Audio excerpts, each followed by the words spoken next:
also, appreciated and needed. And so that's got to make you feel good. It does. I mean, it is not why I went there. Right. But I was very glad to be able to help. I just happened to be in the wrong place at the right time, or the wrong time, depending on how you look at it. You look at it.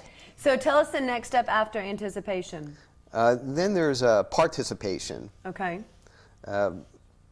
If you recognize what disasters could occur, you have to reach out to your community. They're not going to come to you. They may advertise on TV, join the Red Cross, et cetera, et cetera. But you have to take the steps. You have to walk into the building.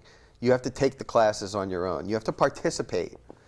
It's as simple as that. Like being a Little League coach. You can either sit in the sidelines and cheer your kid on, or you can get out there on the field and be a part of the action. Right, and also it's one of those things that, if you want someone to come looking for you, people don't come looking for you, knocking on your door, are you Jessica? I've been looking for you. That doesn't happen. And that's just, you have to be, that's part of being proactive. You got to be willing to get more involved. Right. I think more of that should happen, though. I truly believe the community should go to the individual, knock on their door, and say, door to door. Yeah, we're here. Religion does it, and it seems to work. Kids do it with cookies. Exactly. I think that, and this is probably a governmental thing, a budgetary thing.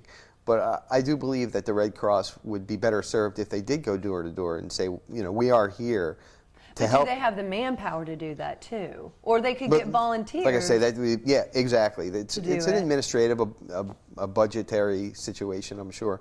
I just think that the Red Cross would be better served if they had. But I think a lot of people, pertaining to the Red Cross, I think a lot of people think that you're only going to go to the Red Cross in dire emergencies. If and when a disaster hits. When we talked before, it never really occurred to me, let me get more involved, besides donating blood, it never occurred, let me take a CPR class. I don't have kids, I'm not really around kids. But I think a good point that you mentioned before is that you could be in a restaurant. You could be at the movie, somebody eating popcorn. You could really be everywhere. And, you don't want to live in fear, but you also want to be aware that these things are possible. You could be at the beach or at a swimming pool, and things like this, these tragedies could happen, and you could help prevent it. You could, and it doesn't take much time. Right. It really doesn't. It doesn't really take any time at all. Hardly any time at all. So tell us about the last step. Well, then there's the preparation. After you anticipate what disasters could occur, and then you participate in how you can help. Right. Well, then you have to prepare for it. You have to get the bottle. First, there's self-preservation. You want to have a lot of bottled water at home. Right. It's great if you have those big Arrowhead or I don't get any money from Arrowhead, but Sparkletts jugs. And keep them handy and fresh. There's also canned goods and things that are self-preservation in case there's an emergency and you have to lock the doors and stay home and be safe. And that's important.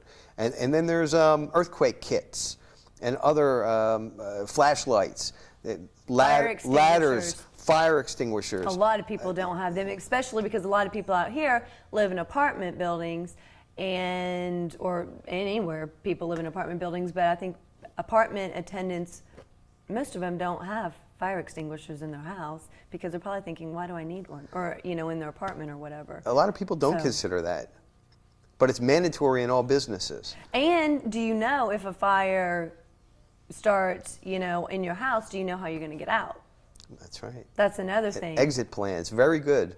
And the thing is, I don't need an exit plan. If I'll wait until it happens. Well, when it happens, it's a little too late. You have to be thinking of the what if sometimes. You have to be thinking, okay, if this fire did come in my house, what am I going to do? And if you're thinking along those lines, that helps you become a little more proactive and helps you be a little more prepared when situations arise. Absolutely. So I think that's a good strategy as well, just kind of have these what ifs. What if somebody, came in and was trying to, do something or whatever, it helps. So what kind of message do you want to tell people out there? What do you want people to know? I just want people to know that they can be part of the success story of their environment. Right. They don't have to rely on others to help. They can help. Right. There was a feeling of helplessness right after 9/11. People didn't know what to do. And you're right, they ran and they gave blood. And that was important. I'm not suggesting that it wasn't important. Absolutely. But it was a very reactive type of scenario. And by proacting, they could have actually felt better about themselves had they been involved prior to 9/11 and then known what to do, how to help. And I found that with a lot of people I know, they had that feeling that they didn't know what to do. It was a sense of helplessness. Right. And I think it's better to go through life feeling helpful as opposed to helpless. Right. And also, you know, after 9/11 happened and, you know, there were lines, you know, 5 hours to give blood and all this kind of stuff.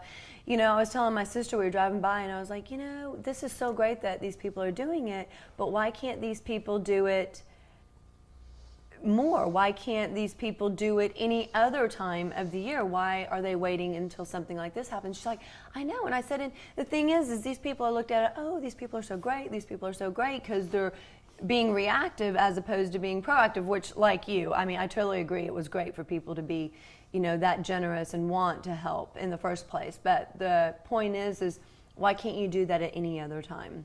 What's stopping you from going now and giving blood? What's stopping you from going and getting certified? Which, let's just point out, these are what the certifications look like in case anybody goes and gets certified for CPR or first aid.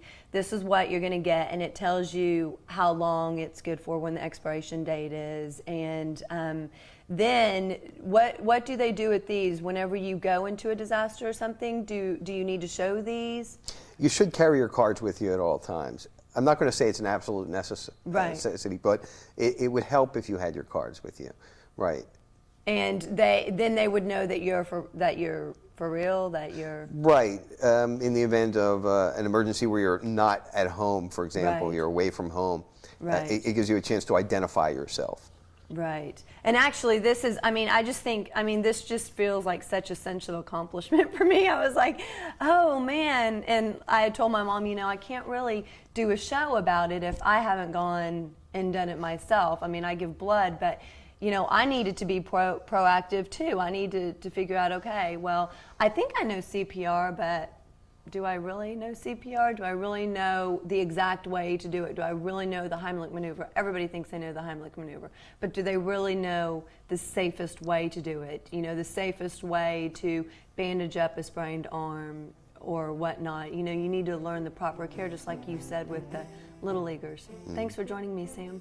Thank you, Jessica. Thanks for joining us today on Jessica. And if you have any questions about Sam or the show today, please email me in the email that will follow. And remember to be proactive in your community, and it helps others out as well. Thanks for joining us today on Jessica.